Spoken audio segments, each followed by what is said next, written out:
Hi guys, welcome to my day in my life. अहिले दिउँसोको 3 बजेको छ.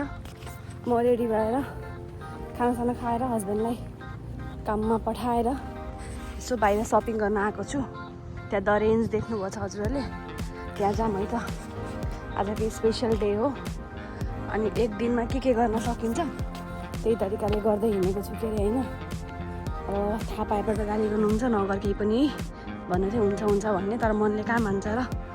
जाम है त द रेन्ज के भेटिन्छ त्यही गरौँ हल्का फुल्का. फ्रेन्ड्स यहाँबाट हो. अब भित्र जाम है त. तपाईँले यहाँभित्र जानुभयो भने तपाईँले अनेक जे पनि पाउनुहुन्छ. तपाईँले यहाँ सबै किसिमको पाइन्छ सामानहरू, सजाउनेदेखि लिएर घरको डेकोरेसनको लागिदेखि लिएर सबै किसिमको सामानहरू द रेन्जमा पाइन्छ. मैले फेरि यहाँ खास गरी बेलुन खोज्न आएको थिएँ ह्याप्पी बर्थडेको उस गरिदिउँ भनेर. अब घुमौँ न केही भेटिन्छ कि.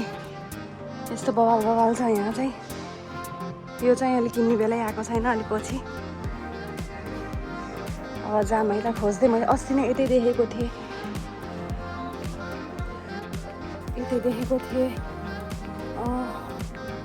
कुन साइड हो बिर्सेँ, तर मैले देखेको छु यतै होइन. ह्याप्पी बर्थडे लेखेको थियो. लेट्स गो एन्ड सर्ट यहीँ रहेछ. त्यहाँदेखि एउटा बेबी पिङ्क वाला लिजाउँ किनकि मलाई पिङ्क एकदम मनपर्छ. अनि ह्याप्पी बर्थडे लेखेको त छ मसँग. अरू के किन्न सक्नुहुन्छ यहाँ फेरि. यहाँ अब हेर है त मैले के किन्छु. पहिला सुरुमा त यो किनिहालेँ. मैले चाहिँ दुईवटा भ्यालुन लिएको छु खास गरी, अनि एउटा यो हिप प्याड लिएको छु. अब यहाँदेखि सिधै म जान्छु आजडा. अब आजडा पनि आउन थाल्यो. अब उता मेरै अगाडि आजडा छ. अब त्यहाँ जाम के छ के लेख्छु हेरौँ है त. म आजडा पनि आएँ.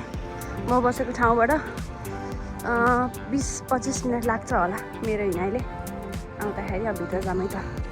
फाइनली म आजडा पनि आएँ. त्यहाँबाट घर आएर मेरो काम भनेको यही हो आजको. यो 10 बजेको छ. बल्ल म बसिरहेको छु. सब खाना रेडी भइसक्यो. मैले खानाको पनि के बनाएको छ अहिले देखाउँछु ल हजुरहरूलाई. सानो सरप्राइज मेरो बुढाकोलाई. आउने पनि बेला भएछ. के गर्छु रेडी पनि रेडी छ. मैले अरू धेरै त नसकेन. चिकन ललिपप भन्नुहुन्थ्यो, त्यही भएर चिकन ललिपप छ. यसको लागि यहाँ टमाटर र उसको चटनी.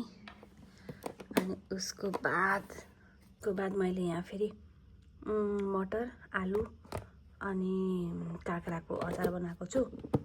अनि यो फेरि कुखुराको पाङ्रा हुन्छ नि, त्यो चिउरासँग खानको लागि. यति हो आज बर्थडे प्रिपरेसन. फ्यामिली प्याक हाम्रो कोक त्यहीँ छ. ल पुल कटेछु भन्छ. मैले त अघि नै आए जस्तै मानेर क्यान्डल पनि बालिदिएँ. आई होप यो क्यान्डल त बचिरहेको. यस्तो दामी देखेछ त पक्का आउनुभयो.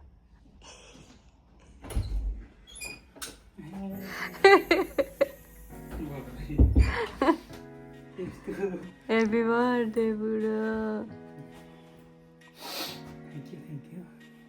तक बस ल पुगार. ह्याप्पी बर्थडे बुढो. डे मेरो बुढो.